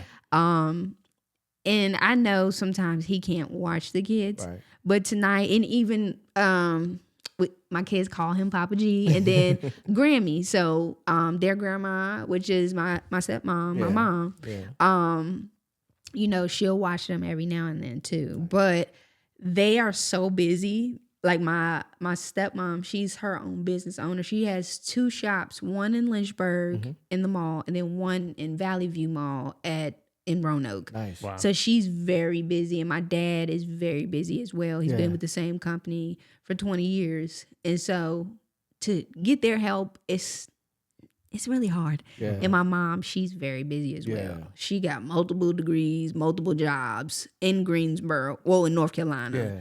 And so I have to rely on my own help sometimes. And that's the part that people do not see. Like when I tell you, some days I'm scrambling on event days. I'm like, dang, okay, this fell through. So let me get the kids together. I got to feed them, make sure they're straight, make sure they feel comfortable enough for me to leave. And find that close person, because it's only about 2 or 3. And that's hard, man. 'Cause It's so they're young, hard. you know, and I can only imagine when mom's leaving. I know how I was when I was young. You know, mom and dad leaving. Oh my God, no, Yes. you know, that's hard for especially a mom. Bro. Yeah. Like, to see your kids crying for you. And then it's, oh my God, it's like a heart wrencher. And then I know, like, even with like personal things going on right now, sometimes, to be honest, I don't even be wanting them to go to their daddy's house. Yeah, I feel you. So it's like, but you know, I'm like, this is just a season. Right. You know what I mean? And I'm creating my tribe right now. I know my family is kind of distant because ever since my grandmother passed away, which y'all can tell, she was the glue. Yeah. Based off of what I was, we you were know. just talking about Literally that. just Like, talking about that. I hate to keep interrupting you, No, but that's okay. you're touching such points that affect us all, and I think all of us go through that when grandma passes, especially in this generation now. Like you was talking about earlier, how your grandma was in the kitchen cooking, The kids ain't gonna see that no more, bro. No, they're They not. not gonna see that no more. You know, African American kids is not gonna see their grandma in the kitchen. Especially no more. making They gonna supper. they gonna see grandma in the club. You know what I'm saying? And, That's great. making us all sit down at the table and eat cereal at night. You know what I'm saying? With no TV and no TV, phone. nothing. You know what I'm Nothing. saying? Back then was totally different, and I learned to appreciate that now. You know what I'm Yeah. saying? I'm sorry to keep cutting you off, but you It's were okay. just hitting these points, and I'm like, God damn, Swirlout. Man. But, yo, man, I'm just telling you, girl. But continue. I'm sorry. No, you're fine. Like, that's one of the things I truly cherish. Like, and my aunt, shout out to Aunt Shelly. She said it's about creating the magic for the kids. And sometimes, like, as we were younger, we didn't know when people in the family, even Grammy or Grandma Nani, we didn't know when somebody was going through something, Yeah. or if they were even sick. It wasn't healthy to even talk about. It wasn't back then. even Like, people healthy to didn't- talk about. It was kind of cliche, you know what I'm saying? Yeah. And they wouldn't I don't want to say not complain. healthy, but it wasn't, it wasn't cool to talk Right. about. It wasn't you know cool what to I'm saying? talk about Your it. feelings. Yeah. You know what I'm saying? Like they would basically, and there's this guy named Mike I had met at a wedding. He said this on the mic. He said, man, even on our worst days, even when we were struggling, every day was like Christmas.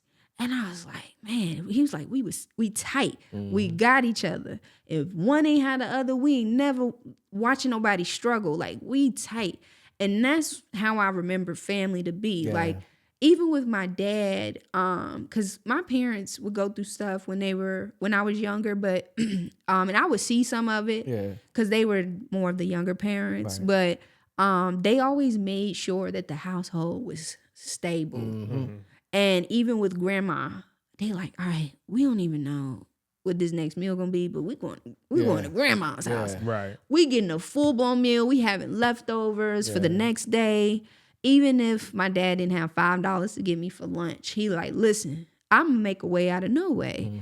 And that's what it was. And I feel like now with family not being as close, and then like, for example, right now, like part of my family is upset with my dad for stupid stuff. And I'm like, my dad didn't even have the means to take care of other people. Nobody made sure he was taken care of. Right. But I'm like, man, I know how my tribe is going to be, and I'm going to manifest that.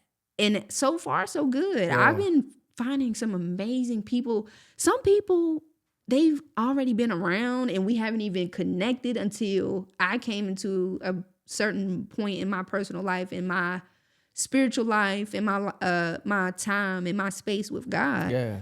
I had to come to a certain place in order for me to see them. Yeah. In order for them to come into my life, and in order for them to be in a certain place in their life. Right. Like, dang, I grew up with this girl, and dang, she was always older than me. We was going to school together. We would see each other in the hallway. But this girl right here is amazing. Yeah.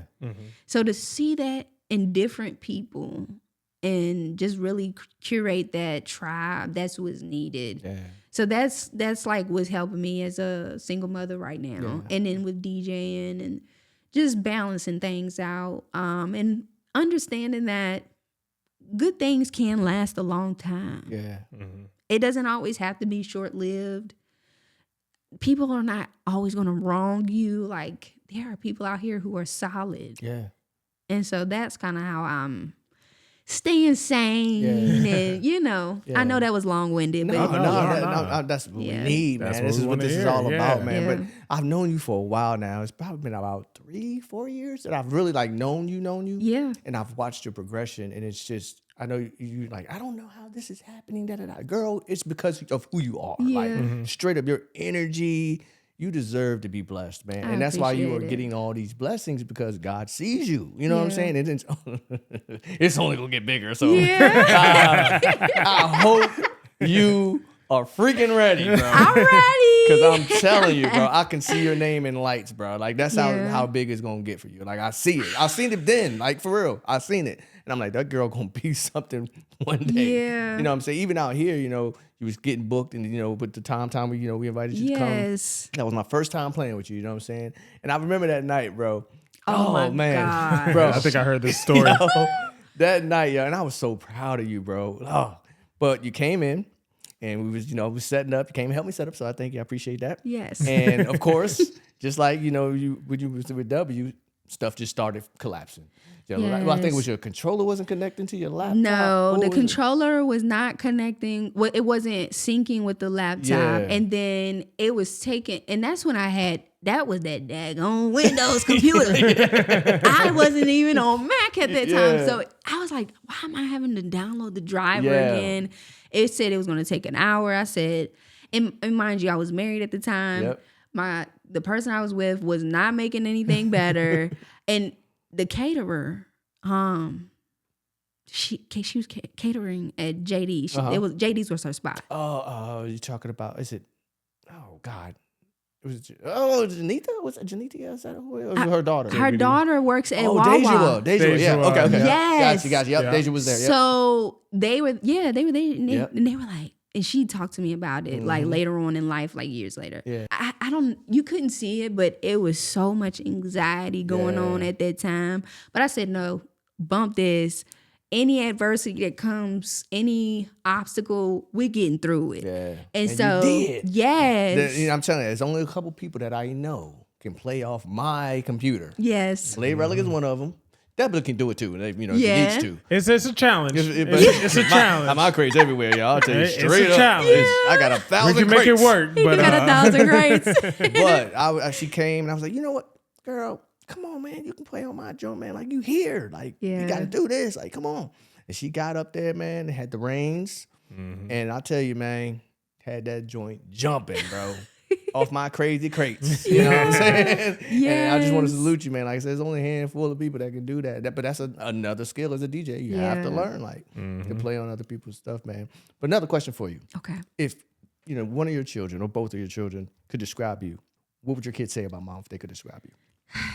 If they could describe me, they will definitely say that mommy works hard. Yeah. And that mommy's a DJ. Mommy's a and DJ. I like that. Yeah. And I want to be a DJ too. Yeah. That's what they would say. And that mommy loves us. Yeah. And I mean, like, as a kid, sometimes like you may grow up and you may not have that physical touch from your parents. Yeah. Like, I hug them all the time. I give them forehead kisses all the time. And they're not going to grow up to be soft. I don't care what nobody say. No. And then they also know that when mommy's serious, she's serious. And they also know that, like, if we need to hug mommy, we know when to hug mommy. I don't let them see the struggle. I refuse to let them see the struggle. They can tell, like, okay, mommy a little stressed right now. But I don't take it out on them. They know, though, like, all right, she raising her voice. We got to go sit down. And my oldest son, he picks up so well. And then my youngest follows after him. They literally, because I've curated the environment of the love that I give, they will just come hug me, say, mommy, I love you. And it's at the right times. And then my oldest, he'll say, like, he's proud of me. Yeah. Oh, and that just warms my heart. But they'll also be like, yeah, mommy's always on the go. And she's like, she's such an inspiration. Yeah, she's a hustler, man. Yeah. She's a hustler. Yeah. And when I tell you, like, I can tell they literally look up to me. And I remember my oldest son, he used to be very, he just was very rambunctious. Yeah. And I think now he's so well-rounded. He was always well-rounded. Yeah. But he's so well-rounded to the point where he's telling everybody in the house what to do. Yeah. But I can't be mad because I'm like, dang, he really understands, like, this is what's supposed to be happening. And even just telling me, like, mommy, you need to sit down and eat. That's good. Sit down with us. Yeah. And I'm like, you know what, you're right. Because while they're eating, I'm trying to, like, clean up stuff and eating on the go. And my son, like, I'm like, man. And then my youngest, he'd be like, mommy, what that? Okay, put the phone down. And I'm like, you are 1 year old. These kids, though, they different. Like, They different. This generation of kids are like smarter. really smart. Yeah. Oh my God. Like really oh smart. my goodness. And they say sorry. Hey, sorry, mommy. I'm like, okay, you don't have to say sorry so many times. It's okay, bud. We just got to do better. Yeah. Like, this is how you do it. But yeah, I think that's in a bottle. That's what they would say. Yeah. And I like to goof around with them. Yeah. They know I'm goofy. They know I'm goofy. They be like, "Mama, you so silly," and I just have them dying laughing, cracking up. But yeah, for the most part. So when I met you, I know you had one, and I think you were pregnant with the second. But how, did you DJ while you was pregnant at all, or you did? I was going to say, I think we did a gig together. Yeah. I think you were. So wow, how is that? Like, that's what I'm saying. That's stuff we can't even don't talk even about. talk about that. So that's why I really want to let these people know, like, outside. You know what I'm saying? Like, what's going on? You know what I mean? Like, what we have to go through. So as a pregnant woman and a DJ, having to, continue to do what you love, how difficult was that? Oh my gosh. I would say that was definitely one of the most challenging things. Yeah. DJing while pregnant, but it also helped me like stay active, because they always tell you when you're pregnant, make sure you stay active so that way you have an easy delivery. Yeah. And so like my first pregnancy, I ain't gonna lie, I DJ'd the whole pregnancy. Yeah. And not even interrupt. Whole pregnancy. You were going through your process with your ex-husband as well. You know what I'm saying? So yes. like, that's what I really want people to know, how difficult that time of your life was. Oh for my you. gosh. Like, I'm gonna tell you. I think you met me when I was pregnant and didn't know. Didn't know. Pregnant. Yeah, that's what I'm saying. Yeah. And coming up to the end of that pregnancy, I think it was hard when I was DJing while I was pregnant, because also too, I got an invite to come to the New Jersey Weedman spot out there in Miami during Rolling Loud. I had already bought my ticket and everything, my flight ticket and everything, and my family was just so scared for me. Yeah. And I understood. I was like, this is a once in a lifetime thing. Yeah. And it upset me. I had to waste my money. I was like, you know what? I'm going to do the family thing, the traditional thing. Even though I look at my, I stopped looking into the astrology, but looking into my astrology, it says that I do stuff that is non-traditional at times. I'm not always traditional. Yeah. But yeah, it was tough. And then like during my second pregnancy, I was still DJing through that. And also after I had my first one, I brought him to 2 gigs, had him strapped on my chest, No DJing. way. I have pictures on my old Facebook. Oh yeah, you need to send them so we can pop them up on the screen. I'm gonna send them. I had him DJing, and I had the earmuffs for him. He was coming to some of my events because at the time, like my partner wasn't allowing me to say, "Hey, I'm going to keep him at home while you do your thing," because it's not traditional for men to do that, and I understand that. But it was hard, and I think my second pregnancy was like part of the thing that broke the back of the camel for the relationship. Because then that's when like I was told like, I'm not focusing on this marriage. I'm focused on music, because I was with a producer and an artist. And I tried to make that the peanut butter and jelly, the perfect peanut butter and jelly sandwich, but it was more so of a competition. Dry hating. It was dry hating. You know what I'm saying? And I was told like DJing could never be full time. That's not realistic. That's not realistic for income. And it was really pulling us up out of some situations. But coming into today, I am a full-time DJ. Yeah. Fooled you. Yeah, full-time. For real. And now, I do part-time work with intellectually disabled individuals. Yeah. But that's part-time. Yeah. If they say, I don't want to go out, I don't get paid. DJing is keeping my bills paid. Exactly. But that second pregnancy, man, like, it was tough. Yeah. I DJ through that too. Yeah. And even like, I think I had to cancel the Common House. Yeah. Because I had the baby early. I had the second baby early. He was born at 29 weeks. Oh man. And man, even with that was a challenge. But I think I was on a cane for like the first month after having him. Yeah. Because I had him through C-section and I couldn't walk like that. I couldn't walk really good. And I think after I healed enough, I started DJing again. Right back I at can't it. stay away. And I'm supposed to be sitting down somewhere. And back at work, I mean, I found out my second pregnancy that I was even contracting. I didn't have regular contractions with my first one because they induced me. I worked a whole 10-hour shift that day. Dang.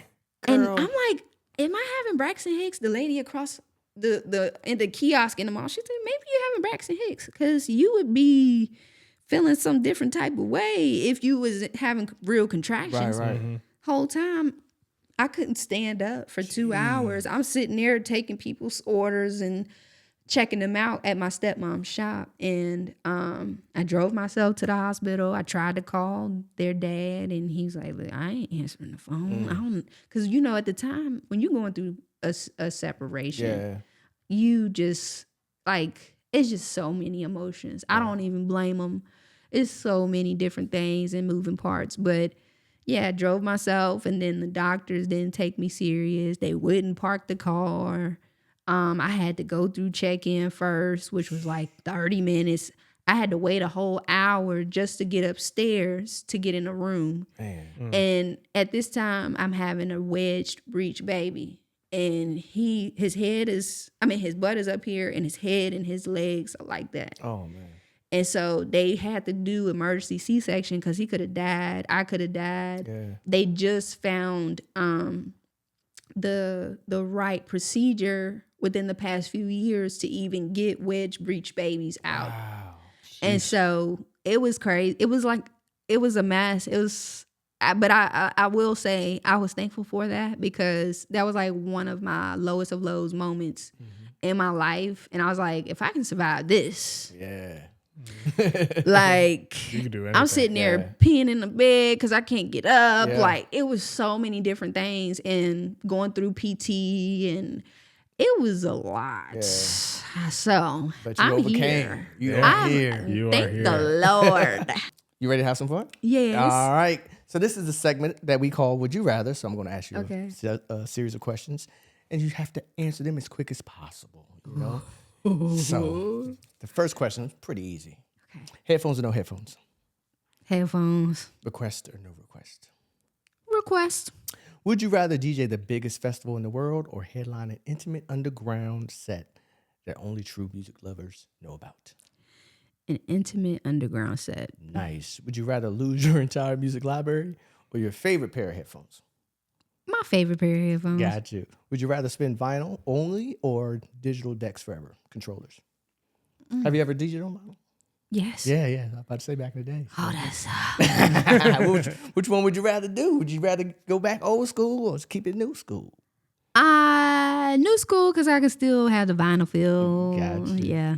All right, we're going to get a little deep. Okay. All right. So would you rather be known for your art as a DJ or for the impact that you've made in your community? The impact. All right. Yeah. All right. Since you are such an inspiring person, would you rather inspire one person deeply or entertain 1 million people for one night as a DJ? Ooh. Yeah. Inspire one person deeply. Gotcha. Would you rather be remembered as a legend that you are or live quietly but happy forever? A legend. Now we're going to get into some motherhood questions, all right? Okay. Would you rather your children follow in your footsteps as a DJ or carve their own completely different path? Carve their own completely different path. Right. Would you rather teach your children resilience or creativity if you could only choose one? Yeah, boy, getting in there. Ooh, yeah. That's hard. I feel like with resilience, they can do anything. Yeah. Resilience. Gotcha. Yeah. All right. Now this is going to be another tough one. Okay.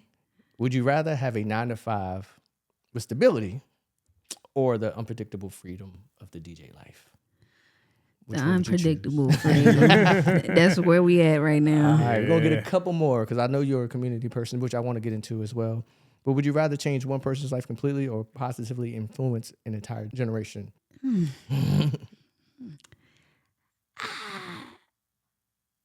the smallest impact on a number of people. Yeah. Yeah, I would say. Gotcha. Yeah. What's next for you? What do you got going on next? What's next for DJ Swirlout?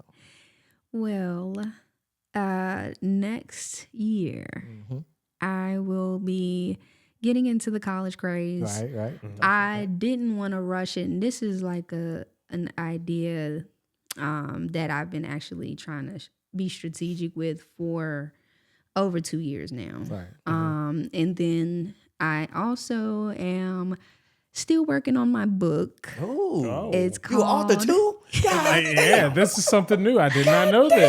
Yes. So Jesus. it's called A Cipher of a Dream. And I'm gonna talk about it. Yeah, please. So the Cipher of a Dream is basically about it's like a vineyard town. Yeah. It's a vineyard, but they turned it into a town. And where people live is underground. And it's people of color. I don't say black, Right. white, or anything. But it's people of color, and basically the vineyard town is supposed to replicate like how big Lynchburg started off.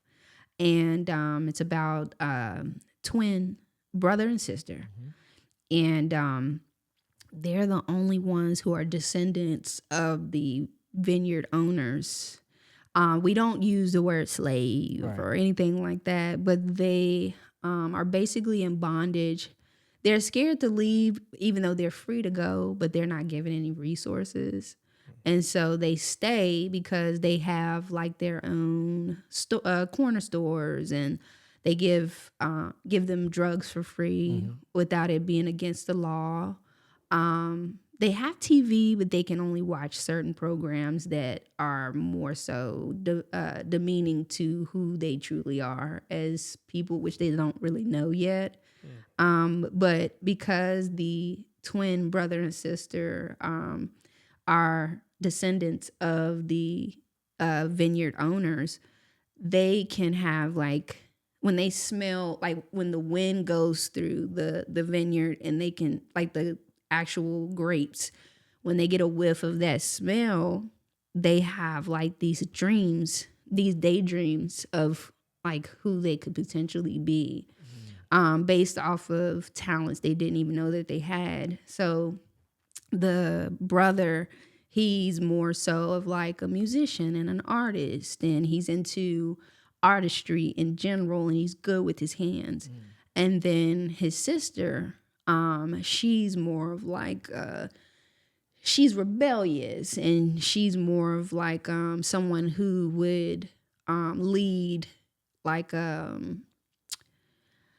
rallies and what do they call it? It's when the citizens go against the Protest? No. when the citizens go against like the government.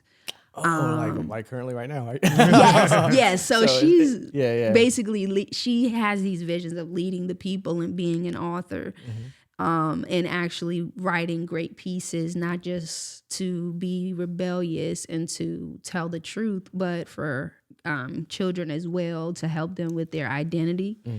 But that's really cool. I'm gonna get that book. But I'm getting that book. Long story short, though, the only way that they can go out into the real world and come back to the vineyard is if they're delivering the shipments of the wine. And the twin sister, she volunteered to go with another lady, and they had to stay overnight because it was delayed. Like they couldn't drop the shipment off. So they went out. Well, of course, the rebellious sister, she goes out, and they're like, why are you wearing, like they bumped into some regular people. They say, why are you wearing this? Oh, you're the people that they told us about that we don't know if it's real or fake. Like, this is real. You're wearing the all white, because they still were groomed. They looked great, but they looked like they were out of the times. Right. And so they were showing her videos of like, hey, this is the stuff that's been going on in today's world, and kind of showing different flashes of stuff. And she got so inspired. So when they got back, she started to tell everybody in the vineyard, like, hey, this is what's going on. And she was gathering some people to get ready. There's like this football stadium nearby, and it just so happened they're having a football game. And this is like Liberty, but I use a different name. And The people who wanted to go went. The people who wanted to stay and were comfortable stayed. And the people who hated, the people who wanted to be free, they caused chaos. So once all these people it's like thousands of them, they went to the stadium and they're shaking the fence. And some people are like acting like they don't exist. And then others are like, we got to help them. And long story short, it ends well. Yeah. Sounds like a movie. Just like a movie. What? Who's directing it? Swirl out, damn. Yes, but Jesus. that's the book, The Dog. Cipher of a Dream. So how did you come up with this? Like, Right. It came to me as a dream. See, God favorite. Yes. God favorite, man. It came to me as a dream. And I woke up, I was in tears because I was actually a part of the movement. Yeah. I wasn't just, oh, these are my characters. No, You was- so I you was was a in it. character. Oh, wow. I was a character. And I was just looking from a third person perspective of these twins. Because their dad, which was the owner of the vineyard, he killed their mom because he got her pregnant, but the kids, they were already born. See, the crazy thing is, man, for it to be so detailed, bro. Right. I think this is like your ancestors talking to you, man. I Like, think so, I'm too. telling you, bro, for you to like break it down like that, like, yo, that's crazy. But that's, I got it all the way down to the math of yeah. how many people would fit in each cellar, how big, how many cellars can there be with this amount of acreage, like everything. I was like, Yeah, that's the this is ancestors, crazy. man. Look, when this book turns into a movie, Oh, just yeah. know you heard it here first. First, And yes. don't forget about us, man. Right. I'm not. I'm never, telling you, bro. ever. What? No, never. But other than that, we got destination weddings next year, and Dope. I also have a travel agency that I'll be traveling with next year. Okay. To where I'll be doing Carnival in the islands. Yeah. And then I'll also be going to they said Tokyo is on the list. You ever thought about like doing cruise ships? Yes. So I'm trying to, that's why I've been working on my press kit. So I got my press kit. It's already done. Yeah. It's fire. I love it. People can click on links Yeah. to like, book a consultation or call me or send me an email, and it goes directly to where it needs to. I'm trying to get it away from Canva and on to something else. Because people have to sign up on Canva. Which is dumb. Come on, Canva. But yeah, like it's some good things coming next That's year. awesome. That's dope. I'm man. excited. Talk about plate full, boy. Yes. That's God dog. Eat up, goddammit. And look, and I'm hiring. Yeah. Facts. I can't carry this equipment. by myself. Yeah. I seen that post too. Oh my gosh. I feel you on that one. Definitely saw that post. I feel you on that one. But I also last few things. Nah, keep going. I'm trying to build DJ Swirlout into also have a sister company to where we're just doing audio and visual. So I would just have contractors because I feel like DJing is great. I feel like though that is like a field that I haven't really tapped into all the way. I went to Full Sail for audio engineering. Word. I went to Full Sail online for a little bit, but that was just too much money, bro. But his cousin graduated from Full Sail and it worked out in his favor for real. Yeah, he's doing big. He's doing big things. Big things. dope. Big things, man. For real. So I wish I could have finished Full Sail. I know. That was my dream, man. So I was one credit away from finishing for the audio engineering. Yeah. I had to take a medical leave due to mental health reasons. Yeah. And they ended up asking me to come back for free to finish for marketing and communications. And I graduated with that. But I am going to go back to finish with that one credit and just get the certificate. But if you know how to do that stuff, you don't need no degree right. You or really certificate. don't. You really don't. It just gets you in those doors. You got to prove yourself. It Yeah. gets you in those doors, though. It does get you in those doors. definitely Yeah. does. You don't necessarily need it, but Yeah. So when the lights are off and it's just swirl out, like what keeps you grounded? Like besides your kids, like what else keeps you grounded? What keeps me grounded? I honestly, you're catching me in the season of having to face that part. Yeah. Like I need to travel more. Right. I need to rest more. Yeah. I've been learning to rest. I slept all day today. I slept all day. Yes, and that's okay. That's okay. I felt bad though. You know what I'm saying? That's how I feel. I felt bad, man. But I was like, yo, I needed this. Listen. You get it while you can. Damn nowadays. right, man. Yes. I'm telling you, bro. Oh my gosh. Then I'm getting into that phase of spending more time. Like even just getting my nails done. I haven't been getting my nails done like that. When I tell you I don't get my nails done or my feet done, like I don't. And that's like a regular thing. I'm like, sometimes you gotta have those things where you have to get it done. Right. You know, and that's just a part of the self-care. Other than that, I feel like I'm always business. And always having ideas. Like right now, I'm trying to work to be sponsor somebody who has an intellectual disability and have them live with me because I do have the space. So that way I can do what I love, because that's another thing that I love to do. But then I can also kick back a little bit because it does bring in a good little bit of income monthly. Yeah. A great bit of income monthly. Yeah. But I'm in the planning stages right now. Right. And behind closed doors though, I cry. Yeah. Sometimes. That's human. Yeah. We human. Yeah. And I sit down and I really I be having my conversations with God. Right. I think God, Yahweh, Yeshua, what you say, that's who keeps me sane. That's who keeps me focused. Because when I feel like too much is going on, I really can say that, all right, I'm going to let go and let God for real. Yeah. Next day, things are just... I'm telling you, man. And it's like, man, this is so crazy. That's the truth.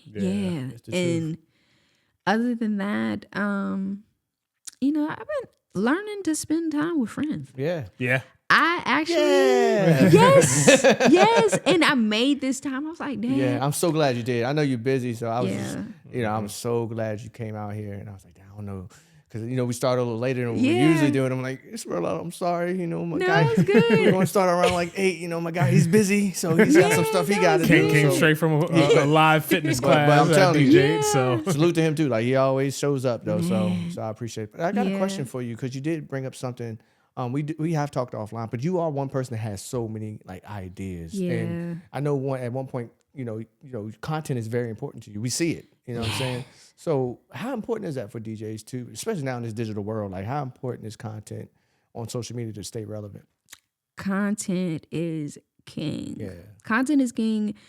Sometimes I feel it's like a bittersweet relationship with me and content because like it's so hard for me sometimes to just get the content out. Yeah. I have so many things that I've recorded. Perfectionist, yes, like me. A perfectionist. So the video has to look right. Yeah. The audio has to be right. And I have so many different pieces of content that I just have my phone that I haven't even put out there. I'm like, dang, the event was like 3 months ago. Put it out. So put it out. Yes, seriously, I'm gonna put it out. Put it out, man, because you're hindering yourself, and people don't care. I gotta get that in my mind too. Like, man, I see some videos. I'm like, what in the world? But that thing got, millions of views. Like, like, how the hell? But people don't care, bro. They just want to hear it. They don't know the difference. They don't know the difference. You know what I'm saying? So take my advice, because I need to take my own advice and put it out there. Yeah, bro. Like, for real, just put it out. I need to do it. One last question for you before we get into our next segment, man. If you could leave one message to young women, especially single mothers, who are chasing their dreams and really trying to become something, what would you tell them? I would say be hard on yourself, but not too hard on yourself. Right. Appreciate every little thing, even the littlest accomplishments, and you gotta be your own best friend. And even just if you don't have a mentor, you have to mentor yourself until you find the perfect match of a mentor that you really can trust. Yeah. And be okay with criticism, but constructive, not destructive criticism. And you'll know the difference because you can feel it. Yeah. If you feel like somebody's trying to tear you down, you'll know. But you gotta separate emotion from the tough things, if that makes sense. Like for me, I may feel some type of way because my transition, like personally, my transition, oh dang, like the transition. I'm super critical on myself. Yeah. And sometimes like the mistakes is what's gonna make you who you are in the future. And you have to go through certain things to get to that particular place you're trying to get to in life. So if you make mistakes, don't give up. Just keep going. And you gotta love on yourself. Yeah. You really gotta love on yourself. Right. And network. And Networking don't force any connections. The connection will happen if it's meant to happen. I've been in some rooms with like Grammy nominated, Emmy nominated, and award winners before, and I felt like I was inadequate when really I wasn't inadequate. You know, they weren't able to digest who I was at that time. They just felt, like I said, like, oh, she's just a DJ. And I had to put in a lot more work. It's certain rooms you will know you belong in, and certain people you know you need to be around because you'll just feel it. It's just right. So don't ever force anything. And if you have a gut feeling, safety wise, go with your gut feeling, because I've been against some gut feelings before, and I've been in danger. But I got out. Yeah. Obviously. But sometimes some people don't have that. You know what I'm saying? Like, you may be carrying your equipment to the car. It may be something as simple as that. And you have this gut feeling of like, something ain't right. Go with that. Yeah. Go with that. And trust your gut, because that's God telephoning to you. And prayer is you telephoning to God always. Yeah. And I want to piggyback off something you said about those rooms. Don't be afraid. You know, people don't ask questions. You know what I'm saying? Because they're scared of being thirsty.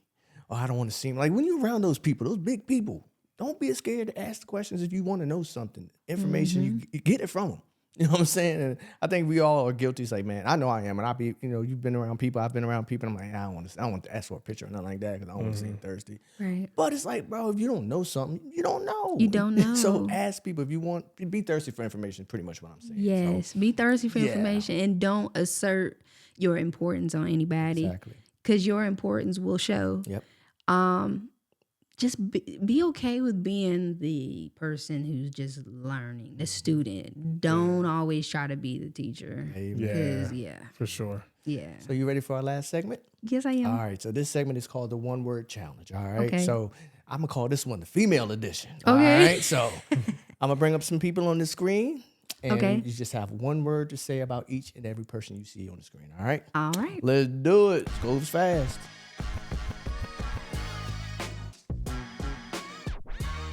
Blunt. Lit. Legend. Super legend. Her. Yeah. Vibey sometimes. Too much. Okay, canceled. My dog. I love her. Still relevant. One of my top people that I look up to. R.I.P. And definitely molded. Yeah. Love TLC. Yeah. Favorite female group, for real. You ready for the flowers? Oh, yeah. All right. So every episode with every guest, we like to give them an opportunity to give flowers to, you know, anyone that's helped them or inspire them, help them get to where they're at, or that you just want to, you know, shout out and give credit to or show love to. So with that being said, now's the opportunity. Do you have any flowers that you want to give out? I want to give flowers to all of my Lynchburg DJs. Oh yeah, shout out to y'all. Yes. Flowers to DJ So Fly, DJ Noise, my dad, my mom, I see you, my kids, even my ex-husband. To you guys, to Much all my love. Charlottesville legends when it comes to DJs, when it comes to artists, Blue Period Media, Lady Tash, Chris Newman, Doman, the whole XL, and Sydney Hall. Y'all make sure y'all go to Bell's Nails, okay? And that's my best friend. And Mimi, Star out there up north, to Toya, you know who you are, and anybody in my life, not your average everything, Zay and Black, Showtime. Oh yeah, shout out to DJ J Perry. And yeah, anybody that has come into my life that has had a good standing with me, and anybody that has poured into me, anybody that I've poured into, even haters. I love y'all. Oh, we need y'all. Yeah. Motivate us. We need y'all. Please continue. Yes. And DJ Nobody Famous on oh That's my gosh. guy. He doing some great things too. I see you. I see you on social media. You grinding, bro, for sure. Yes, sir. He has been grinding, and even before he became a DJ, that was like one of the first people to like. I'm gonna take you. You know what I'm saying? I'm gonna take you in, and like you DJ for me. Yeah. You know what I'm saying? And I was legit like high school. So really shout out to him. Shout out to DJ Ed too. I think that's it. If I missed you, you came into my life. You impacted me. I impacted you. Did I give my flowers? Yes, sir. Yes. Oh, and Chris. Shout out to Chris. Yes.